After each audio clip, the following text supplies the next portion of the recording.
Okay, it is 1 o'clock. We will go ahead and get started.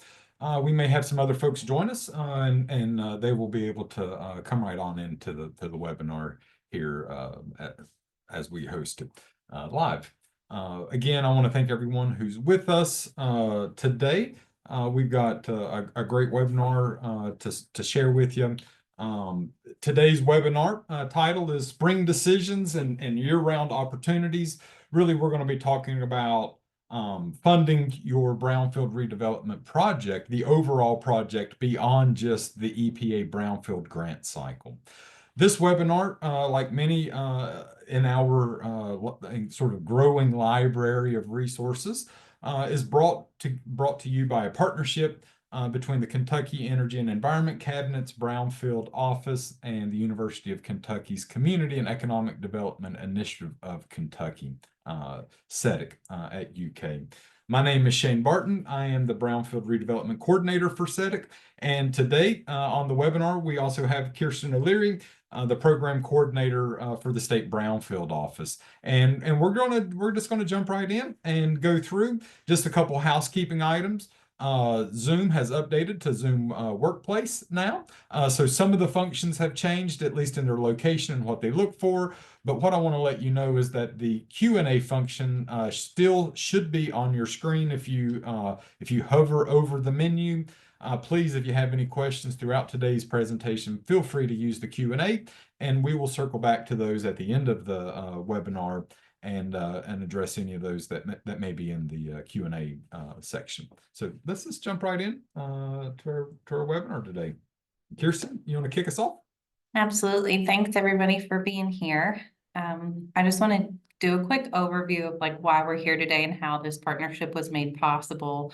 There are historic levels of funding through the bipartisan infrastructure law that were set up to be used between fiscal year 22 and fiscal year 26. All of the applications, if you submitted an application that was just submitted mid-November, November 14th, that was for fiscal year 25. So there's only one cycle left to apply in these kind of increased level of funding that we've ever seen before.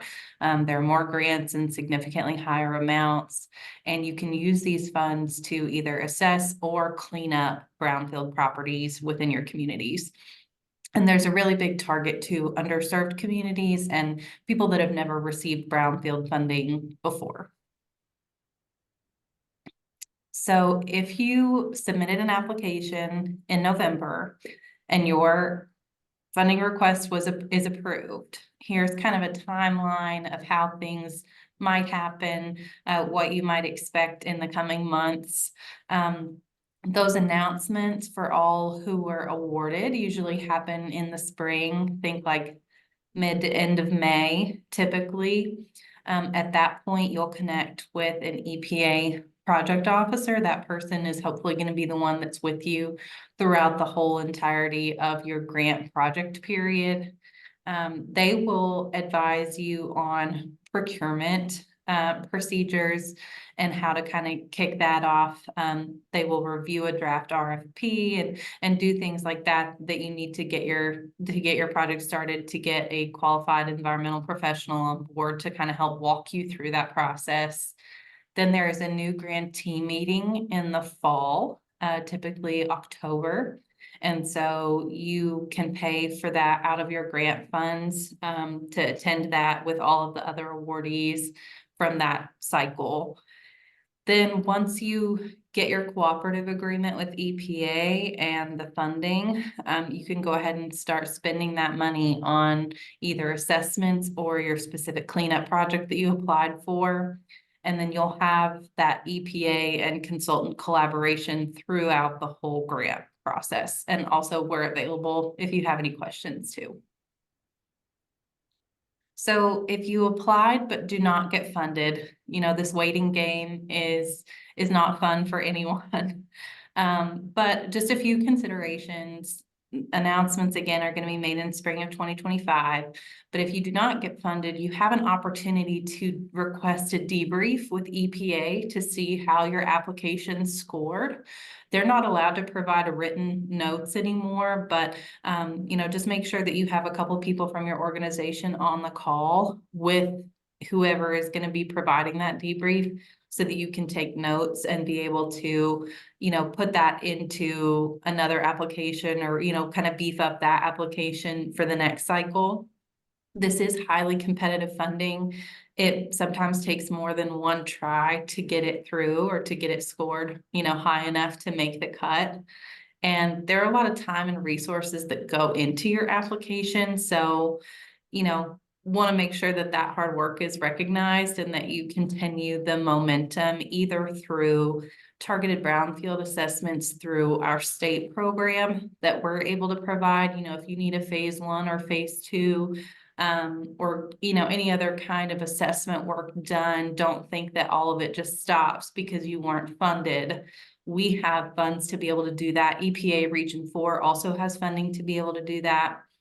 We also have a revolving loan fund that can go toward brownfield cleanups, and sometimes that's good seed money to show that you have leverage to be able to take into an actual full-blown EPA brownfield grant application, and then doing some next steps to gear up for the following funding cycle. And then Shane will kind of talk about those.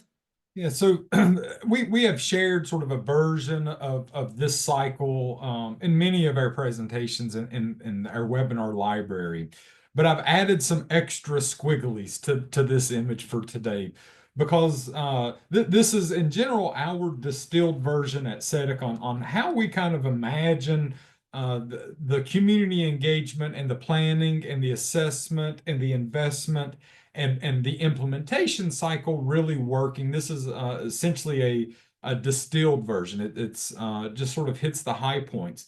But what we're going to focus on today really is sort of the iterative opportunities within this cycle.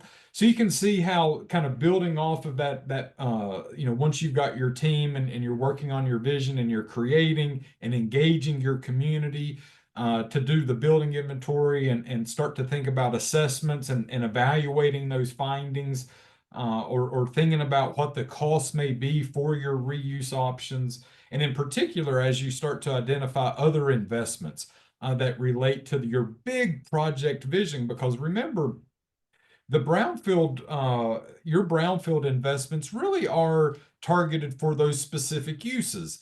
But your project is a much bigger vision, most certainly, and perhaps includes a lot of things beyond the purview of the funding mechanism here with the brownfield grant cycle.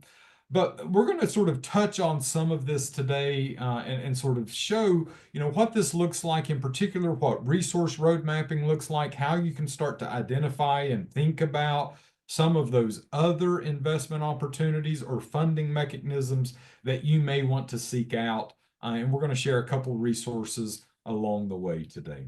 So again, as we think about strategies to leverage the value of your application, just like Kiersten said, you invested a lot of energy and time in that application, and there is a lot of material and a lot of content that you can continue to use. So, for example, continue, thinking about those funding opportunities. We're gonna move on to some of those in a moment and show you some great resources to really explore those at the federal level. Continue to involve and engage your stakeholders. Keep your team motivated and keep your team sort of in the communication loop. Make sure you continue to affirm that community vision or refine it as you need. And again, this iterative reuse analysis, continue thinking about what that vision looks like and how your sites, the ones you're interested in mitigating or assessing and cleaning up, how they fit within that vision and all of the other sort of connective pieces that sort of connect that site to your broad vision. Continue thinking about what it will take to transform all of that, right? And then in particular with assessment grants, there are opportunities and in many cases examples where you have to expand or refine your inventory. So during this waiting period between now and the spring is also a great time to continue conducting those inventories and enriching the information you may have about your sites. The more information and the more data you have as you enter some of these other opportunities, uh, really the more value you may be able to convey with your application or the work that you've already done today. Again, you've done a lot of great work with your application, and we don't want that value lost, whether or not you receive funding or not. Okay. Now, as a reminder, there are a number, I mean a number of great resources, 2 and 4 pagers that the EPA makes available. These are program resources. As you can see, there's a lot of planning activities, and in fact, your assessment grant can allow for these funding or for these planning activities to be paid for. So, depending on what your needs are, don't forget that this can be a component of your application, right? So whether or not you're thinking about climate smart or equitable development, you can do specific focused planning, right? If you're doing site reuse assessments or land use assessments, they can also be included. There are also opportunities for some of the more financially sort of laborious work in terms of creating market studies or pro formas related to the investments needed to create that broad vision. But there are also a lot of resources related to sort of resource road mapping, what we're going to be sharing with you, creating your revitalization plan, and doing some of those sort of market-based valuations to help your project move forward. Now, this is the example that we're really going to spend the rest of today's webinar kind of thinking about and digging into. This is resource road mapping. On the right, you'll see a screenshot of the first page of the EPA resource. Again, I would say check this out. It's a great place to get started and to begin thinking about this. But again, as a reminder, I'm going to say this a couple times. Your application has lots of details and justification for your project, and we don't want that to get lost. But what is resource road mapping? Really, what it is we're defining kind of all of those specific parts and phases of your project, not just your brownfield project, but your large-scale community revitalization or redevelopment. You begin to estimate the costs associated with each of those components or phases of development, trying to identify the specific sources of those fund or of those components so that you know how much it's going to cost to complete each cycle of your redevelopment. And then you begin to create some sort of way to organize it. And what we're going to show is a matrix of all of these pieces and how they fit together per phase. And then as you find or pursue funding, you can update that matrix. But again, sort of the moral of the story is we're really encouraging you to reuse and add value to the investment in your time and energy that you use to create your application. There's a lot of value there. So reuse some of those themes, reuse your language, your data, and remember, this is all sort of revolving around your community vision for what you want for that redevelopment site, including your brownfield site. Okay. Now we're gonna sort of dive into some of the details here, and in particular, we're gonna really explore 2 program guides. On the left is the 2023 Federal Program Guide for the Brownfield Program, great resource. And on the right is a brand new federal energy funding for rural and remote areas publication that we're also going to share. At the end of the presentation or when we get the recording, and I send this out to all of the registered attendees, I will include the slides and links to all of these resources as well. So you'll be one click away from everything that we're going to be sharing with you today. Okay. So, as we think about this, the federal programs guide, it has an amazing list of not just federal agencies, but what those federal agencies fund and what you can expect in that funding, how to proceed in contacts. It's a really a really incredible resource, and I would encourage you to spend a little time exploring it. It may even inspire you to think about opportunities you didn't see aligned or connected with your brownfield project. So you can see here, this list includes a lot of federal departments and agencies, from the Appalachia Regional Commission to the Department of Agriculture's Office of Rural Development or U.S. Forest Service, Department of Commerce, Defense, Energy, Labor, Interior, Housing and Urban Development, Transportation, obviously the Environmental Protection Agency, National Endowment for the Arts. But the other thing that this includes is a really great summary of federal tax incentives and credits. So like new market tax credits and some of the other more complicated financial or funding apparatus. It provides a great resource on how to sort of access those and where to get started. But this is really what you will find when you start to explore that federal program guide. It provides you a matrix, and these are just simply some screenshots from the first couple pages of this matrix. So you'll find that the Appalachia Regional Commission, Department of Ag, Department of Commerce, Department of Energy, and others. So you'll see it as the federal agency, the technical assistance, or excuse me, the financial assistance, followed by the technical assistance. So in some cases, there may be actual funding mechanisms or grants that you can seek. But in other cases, there may be other technical assistance that agency or department can provide. So if we look at, for example, the Department of Ag's Rural Development, there are a number of financial assistance opportunities, from loans to rural businesses, from rural business development grants, grants to for wastewater waste disposal, for renewable energy. There is a wide variety, and that is just within one department of that federal agency.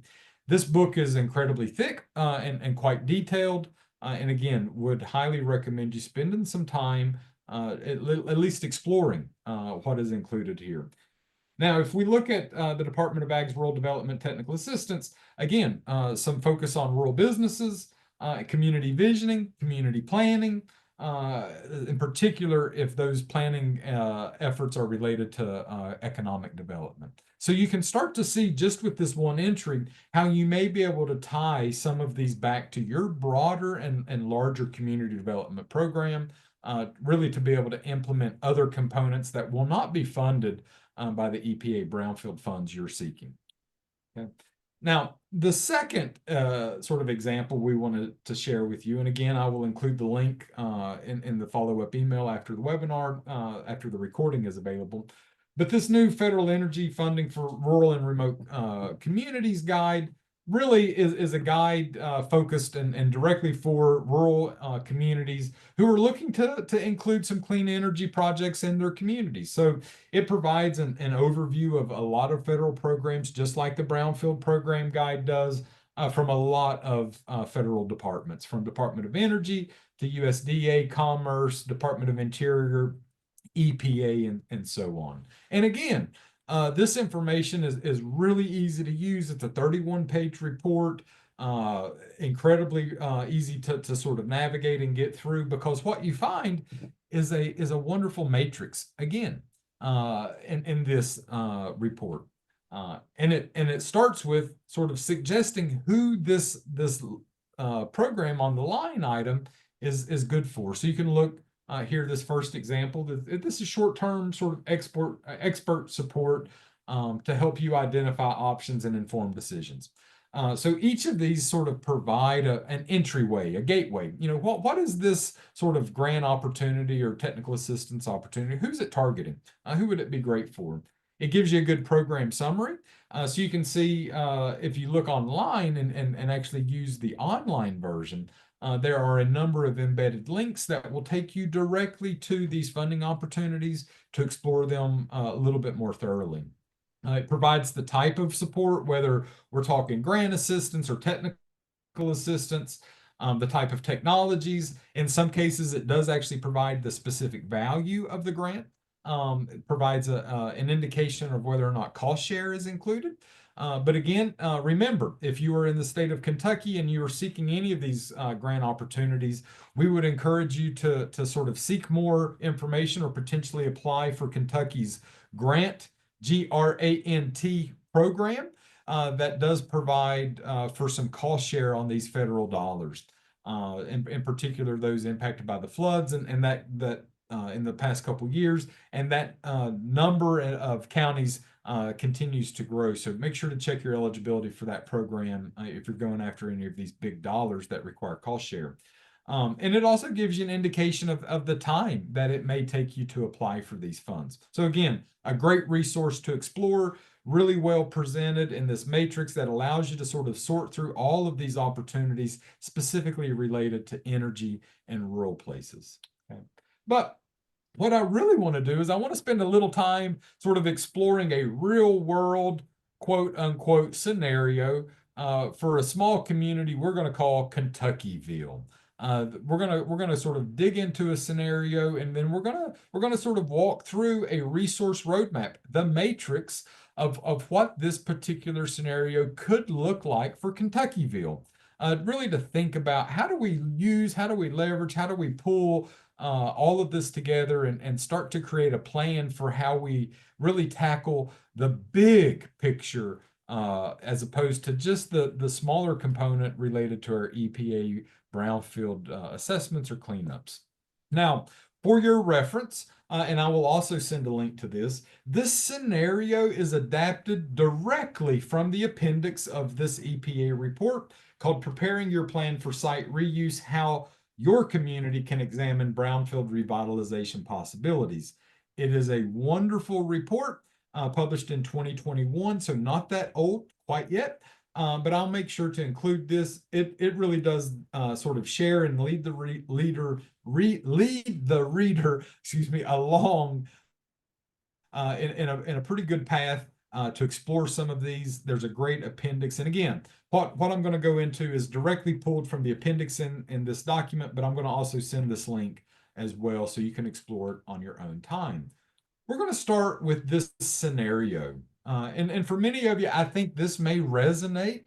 There are a number of sort of elements to this story that I think we have found and seen in a number of communities that we've worked with in Kentucky. Okay, so let's just sort of move through this scenario to give you a sense of how we may respond with our resource roadmap. So the city of Kentuckyville is 17,600 people, and it's seeking to revitalize its closed factories and a blighted section of its downtown. Doesn't sound that unfamiliar. I think we see this across the state. The Municipal Development Authority has acquired the vacant factory complex in 27 acres on the riverfront just north of the business district along Main Street. The factory and the site has been vacant for 25 years or more. Now, using an EPA Brownfield assessment grant for reuse planning. See, they have leveraged this assessment grant to do some of this planning to create this vision. The community created a vision for vibrant mixed-use riverfront that includes a healthy foods market, commercial offices serving the growing downtown, some mixed-income housing to replace 90 affordable housing units that are deteriorated in the public housing complex, and to include some small retail spaces for both citizens and tourists. This image and vision is pretty similar to many that we see, in particular those that are adjacent to natural assets. But Kentuckyville also seeks to upgrade its Main Street along this development area to create a complete street. They want to improve walkability and connect this project to their central downtown and establish this new riverfront park for recreation and trails. In particular, they want to highlight this natural asset. Now, to put this vision into action, Kentuckyville is going to seek the support and the resources from local investors, state and federal agencies, philanthropic foundations, and the private sector. So this last sentence is really what we're going to explore. What does that look like when you start to create this matrix and start to outline your resource roadmap? So let's start. Let's start with the demolition of those buildings and the mitigation, right?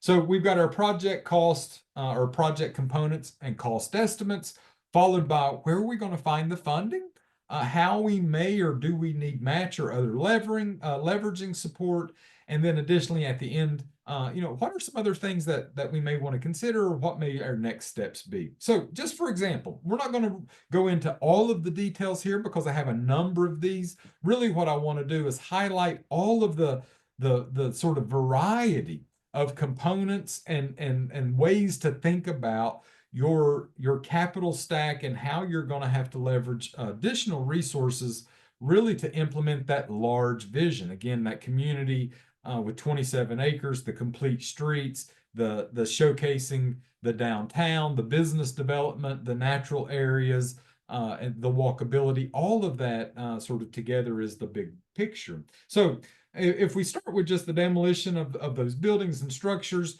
we may be estimating just shy of $500,000 for asbestos abatement, another $250,000 for petroleum abatement or cleanup, maybe a little more than $500,000 for building demolition, and then lots, right, 6 to 8 million potentially for the restoration of that historic building.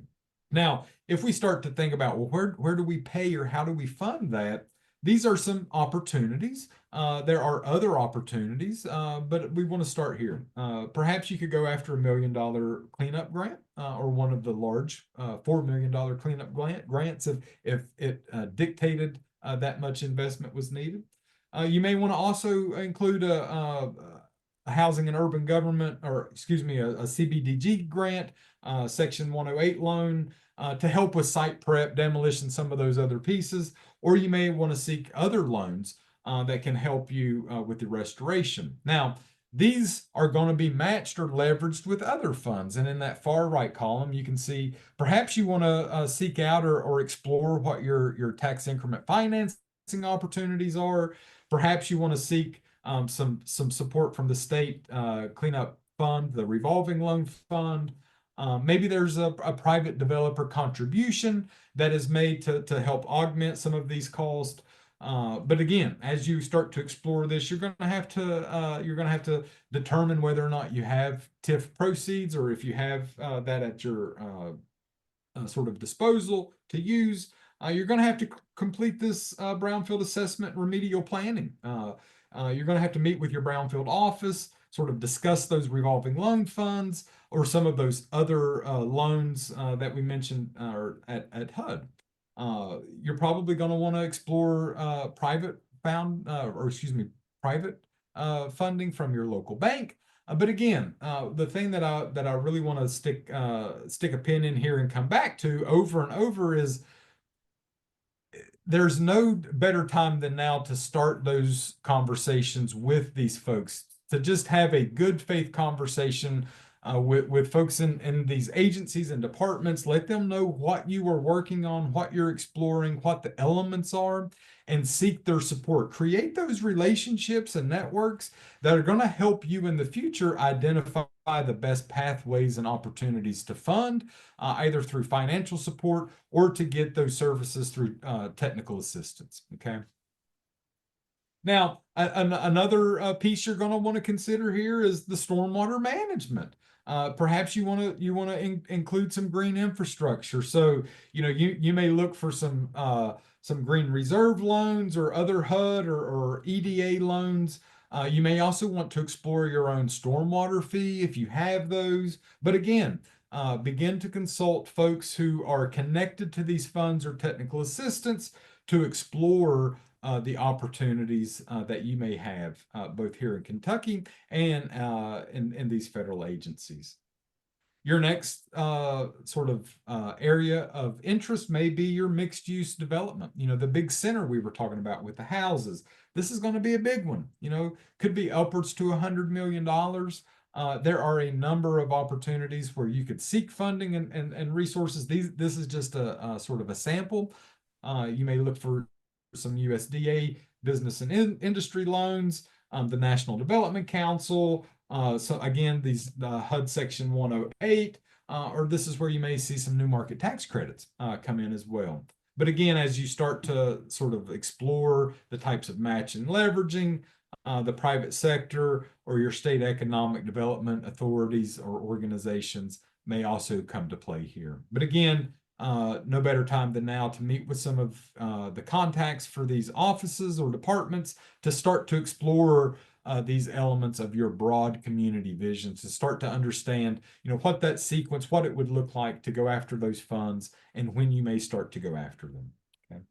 Now, we mentioned that complete street, right? This community, Kentuckyville, wants to connect their downtown.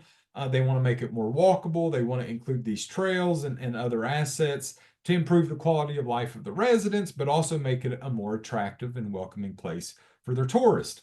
So, if we're start to explore kind of what a complete street improvement, you may be looking at upwards to $1 million for design and engineering, and maybe upwards to 7 to 10 million for the actual design. At least that's the estimate here for Kentuckyville.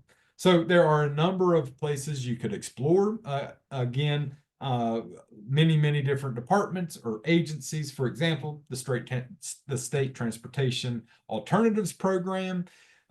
For folks who are familiar with Tiger or Build, that transportation grant has changed names over the years, but it's still very relevant and prevalent.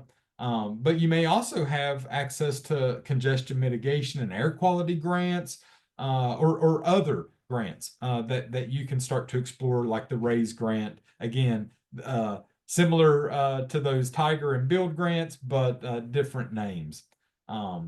But just to reiterate, and I'll keep saying this, now is a great time to start those conversations with the contacts of those state departments or federal agencies. Start to think about and really get all of your resources in line. You'll really want to with projects like this, communication is key in getting some of these projects on state transportation plans if needed. That can take time, right? Working with your congressional delegation or your local Department of Transportation engineers to really get them involved in this vision. But again, build those relationships now, use that big vision and tell your story. All right. Now, we also mentioned this healthy foods market. This may be a $500,000 for the establishment of this local food cooperative. You may want to lean into the USDA, right? Community food grants or farmers market promotion grants. There may be a local community foundation that has healthy foods or quality of life as one of their priorities. This would be a great place. Now, the example in the appendix acknowledges that this community went after a foundation grant, right? For $75,000. They got it matched from the city. But again, right now would be a great time to start meeting with some of your contacts. So if you have food or healthy foods initiatives, USDA contacts, or if you have local community foundation partners, start to explore opportunities for community health, whether it's related to active lifestyles, community access to local foods, or farmer support to make sure that there are foods being grown locally. In particular, if you're in a food desert, if you identified that as one of your components of your vulnerability within your community. Right. Now, we also acknowledge some affordable housing, right, as a part of that Kentuckyville vision. So, in this example, we're talking maybe 28 million for the affordable housing, 75 million for the mixed use project.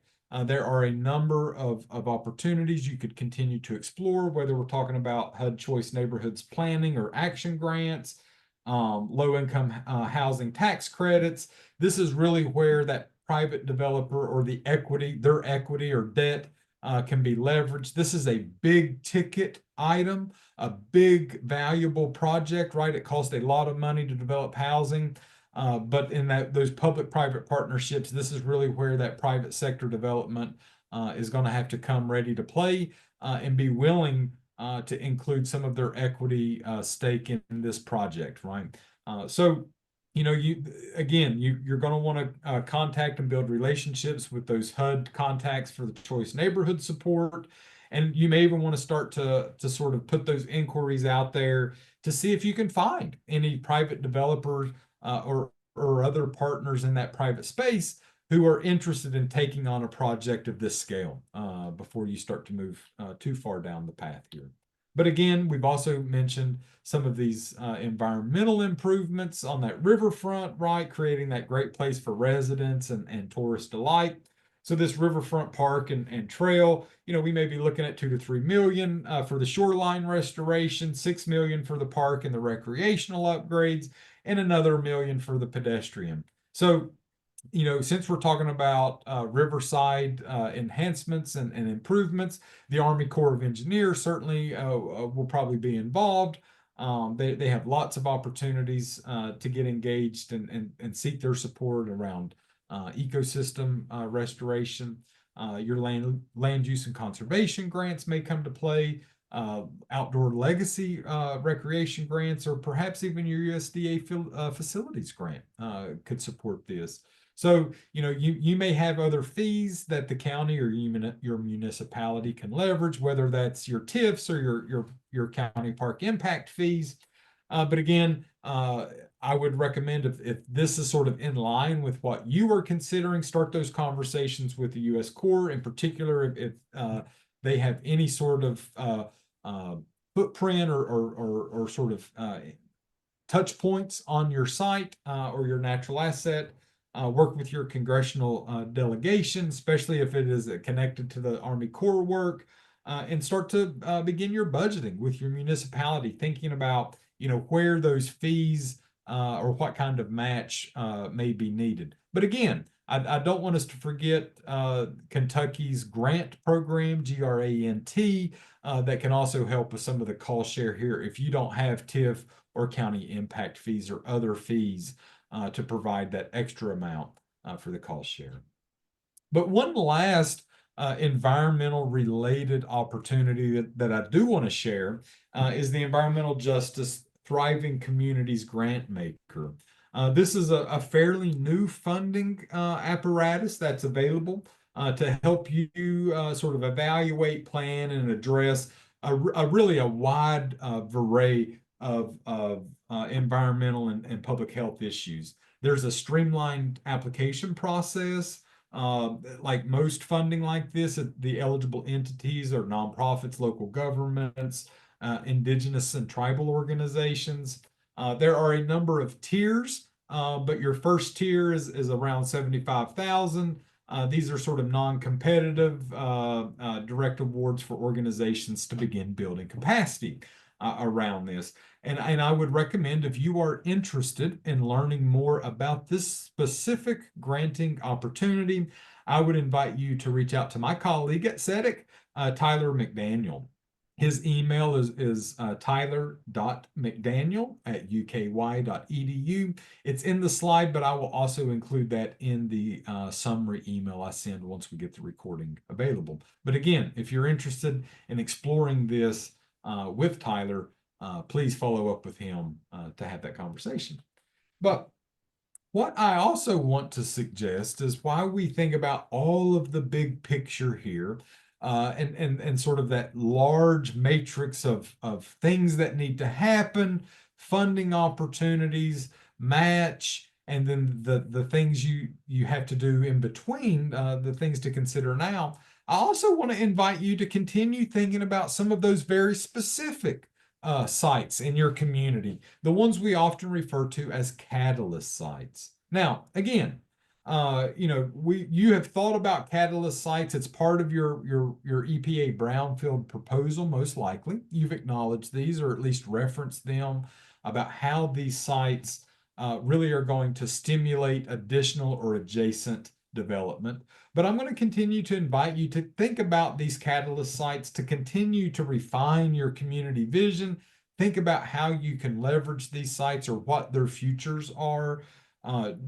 Do they or could they contribute to your community vision or your community needs? Are they going to stimulate or spur additional redevelopment? And do they help you sort of contribute to the overall quality of health or reduce blight?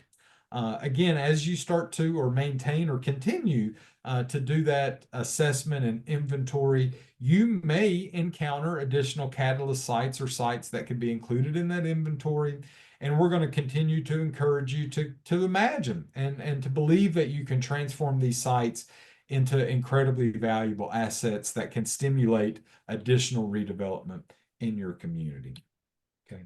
But if you are preparing for an EPA Brownfield grant for next cycle, say you just decided that it was too much this year, or that you just had too much going on, that you didn't have all your data or your planning done to inform the plan, and you're like, we're not doing it this year, but fiscal year 26 is our year.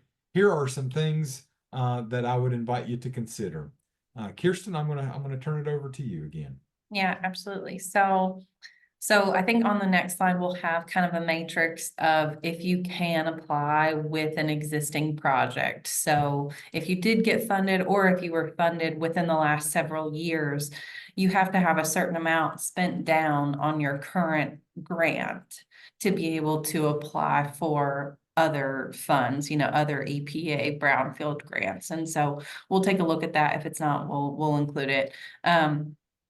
But also just thinking about moving forward and incorporating community engagement and outreach moving forward, like things that you can do now in between now and the next funding cycle, visioning sessions, engagement, identifying community needs, what your community wants to see in place of those blighted and abandoned structures, or, vacant lots and things like that downtown. We have a lot of good resources in our webinars that talk about ways that you can do those, specific to how to do community outreach and engagement, and how to solicit those ideas from your community, because EPA looks at that very favorably. They want to know that you've consulted with the community and this is in line with the plan and what they, that it's accepted. That goes a long way in getting more funding for a project, is if you have, community backing. It's important. And so if there are any other ways that we can help assist with this as well, Shane has a whole library full of this kind of stuff at CEDIK that he has developed. And we're happy to come out, if it's Brownfield related, our team, possibly in partnership with CEDIK, also through our Brownfield Community Assistance Program. We're currently looking for communities to participate in that, which is working one-on-one with individual communities that are hopefully going to apply for Brownfield funding in the next cycle, on a lot of those planning resources that you need to be able to put that application together. So yeah, this is the eligibility chart. This one's for fiscal year 24, but I think this one's pretty easy to understand. There should be one for fiscal year 25 up on the website too, but it'll change next year. But if you're looking at like a community-wide assessment grant and you want to apply for either a multi-purpose grant, another community-wide assessment, or an assessment coalition grant, you must have drawn down 70% of your current assessment grant. If you are applying for, let's see, an assessment coalition grant, and you want to be a non-lead member of another assessment coalition, you can't do that. So it basically tells you, like, yes, you can also apply for this one or not, or what the stipulation is moving forward if you want to apply for that. So just a handy little chart if you're considering, if you have an active grant, or if you get awarded this next cycle, what you're going to be able to apply for potentially the next year while these funding cycles are still, at these higher amounts. And then, yeah, Shane, do you want to talk a little bit more specifically about BCAP? I introduced sure. it, but Yeah, no, thank you. So we are just wrapping up our first pilot year of the BCAP program, the Brownfield Community Assistance Program. And really what this program, like Kiersten said, is really intended to support under-resourced and underserved communities. So, if you have an interest in brownfield redevelopment, if you have, say, vacant buildings that are being sort of hampered by their potential contamination, in terms of preventing their redevelopment, if you've got a downtown that you're working on to redevelop, we would love to hear from you. Right now, we are recruiting communities to be a part of this small cohort where we will begin working in January and really run through November to the next EPA grant cycle, supporting communities one-on-one, sort of walking through community engagement processes, some community planning, and beginning to articulate and gather data to justify an EPA brownfield proposal in the fall. So again, what this really provides are redevelopment and community planning resources, so we can help you think about building your team or defining your project area, collecting some information. It also provides direct technical assistance. So we can support you with community engagement, conducting some assessments. We'll help you with project prioritization and creating that community vision. And then we can also think about and support you with grant writing workshops and resources, and starting to kind of articulate and at least create big picture images of what that resource roadmap could potentially look like for your project. So some questions I would pose to you if you are considering this is, are you struggling to address your vacant or abandoned, dilapidated buildings in your community? Do you have opportunities downtown that you just can't seem to make things happen with? Have you applied for brownfield funding in the past and not received it, and would like to revisit the investment you made in those applications? Or did you do an assessment but never followed up with a cleanup grant in your community? We would love to hear from you. We would love to help move that project along and think about how we can best support you to make that image and vision a reality in your community. Now, I know we have moved fairly quickly today through some really complex topics. But what I hope we've been able to do is to share a number of resources and direct you to them, because these resources and guides, the federal program guide, the energy policy or energy programs in rural communities, the other preparing your community for site reuse guide from the EPA. Those are amazing resources, and our 1 hour webinar is not going to do them justice. But what I really wanted this to be was an introduction to those resources so that you can go and explore those on your own time. But I hope that today you start to see how your community has a big picture image or vision, that the brownfield redevelopment project or mitigation or assessment cleanup fits within that bigger vision, and that there are opportunities for you to explore other funding mechanisms really to move that forward. So again, I want to thank you all so much for your attendance today. Once we have the recording online and available to watch, I will send that out to all the registered attendees, in addition to the slides and to the resources that I've shared. But before we wrap up, I want to take a look at our Q&A just to see, and if folks on the webinar do have any questions that they would like to share, please use the Q&A function. We have a couple minutes here. I wanted to leave this open just for a moment to see if there are any questions that come. If not, we'll wrap up, but I want to give folks just one more moment here. Yeah, and while if you type any questions that you have in the Q&A, I just wanted to extend on something that Shane said about relationship building.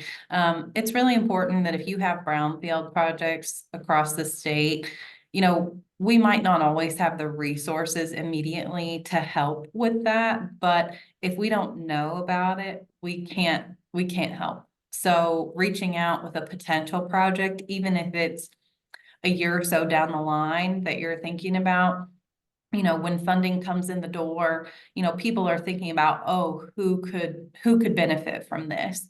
And so just one more nod to that, just make sure that, you know, your state Brownfield program is aware, that all of those other potential funding sources, that you have some kind of, you know, briefing sheet on your project, or, you know, just your elevator pitch about, hey, this is what we're trying to do. This is where we're thinking we might get money from. You know, just having that readily available to the people that you speak to is really important. Thanks. That's a great point to reiterate here. Well, Kiersten, I'm not seeing any questions. I want to thank everyone for joining us today. We will send this recording out as soon as we have it available, and I will include the slides and additional resources. Thank you all so much for your time, and we'll follow up with you very soon. Have a great holiday.